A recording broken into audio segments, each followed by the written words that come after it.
My name is Sandra Campbell. It was 2002, and I was going from hotel to hotel, friend to friend with my ex-husband. And somebody that I'd known from my past told me about McCrest. And so I went, grabbed all my kids because they were going to take my kids away. No matter how bad he was or good he was, I just wanted them to have a dad. And his drug addiction had us. We even lived in Florida at one point. But my daughter just pointed out that until she was 10, we lived in 15 different homes. The truth is, I felt like a failure because I'm their mom. Who's supposed to protect the kids? You know, dad's not around, so mom is supposed to step up, and my self-esteem was so low that I did not do a very good job at it because I should have left a whole lot longer than I did. Yeah. So it's not easy. It's not easy to get them to school. It's not easy to just be a family, like a normal family where, you know, you do things together when you're always one place to another. And the lack of stability fell on my shoulders. Staying in a hotel over at 13 and Little Mac, and we had just gotten food stamps and stuff. And my ex-husband took us to Myers at 13 and Little Mac, told me he was gonna go park the car, never came back. I called and talked to the gentleman at McCrest. His name was Fred. And Fred said, his words were, get your butt in here, get those babies right now, because I'm not going to let anybody take them away from you.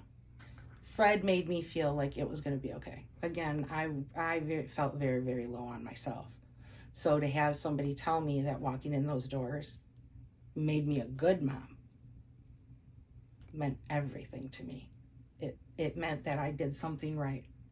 But April as well, because April stayed in touch with me the whole time. Like even when I went on my own and, you know, had all of these different things going on in my life, she still stayed in touch. Yeah. And I consider her more a friend than anything at this point. Ended up in the hospital. When I got out of the hospital, they had bought me a trailer, donated me a car, filled the cupboards, filled the house with furniture. And they didn't do it for a thank you.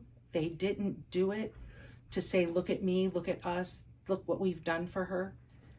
They did it because they did not want to see me have to go back to another church when they had the means to help me. And I seen the kindness out of all these people who have never known me a day in their life, that were willing to like do anything they could to help me be, you know, get better and be on my own and help my kids. I had to do it. I had to do it because to me, it felt like it would have been a slap in the face for all these people to help me and then me just move on and forget about it. I had to be the one to change who I was. And like I said, I still struggle with self-esteem to this day because sometimes I will go back to the fact that we were ever homeless in the first place. Yeah. Why did I stay so long? Why did I let my children? I still think these things. That has not gone away. Probably never will. But when you can humble yourself and say, and put yourself aside and say, your kids need help. They deserve better. It does make you feel a little bit better because then you're being selfless. It's been 23 years that I've been in the program. Yeah. And I was able to get my GED, get a job that I absolutely 100% could not live without my job. Seeing the way that my children have grown up and to see them as parents and see them as spouses. I know that none of my life would be the way that it is without McCrest. I have been in the Van Dyke school districts for 15 years, 9 of those as a teaching assistant. And I've been offered jobs in the suburbs and different areas, and I always go back to where I am because they need me more than other schools do, is how I look at it. Yeah. I have several kids in my middle school that are homeless.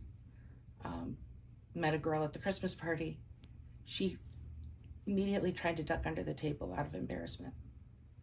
So I sat down with her and her family and told them where I'd been and what I'd been through, and she made sure she said hi to me every single day after that, because she didn't feel like I was looking down at her. It's very important that I do what I do, because somebody's going to need me to share.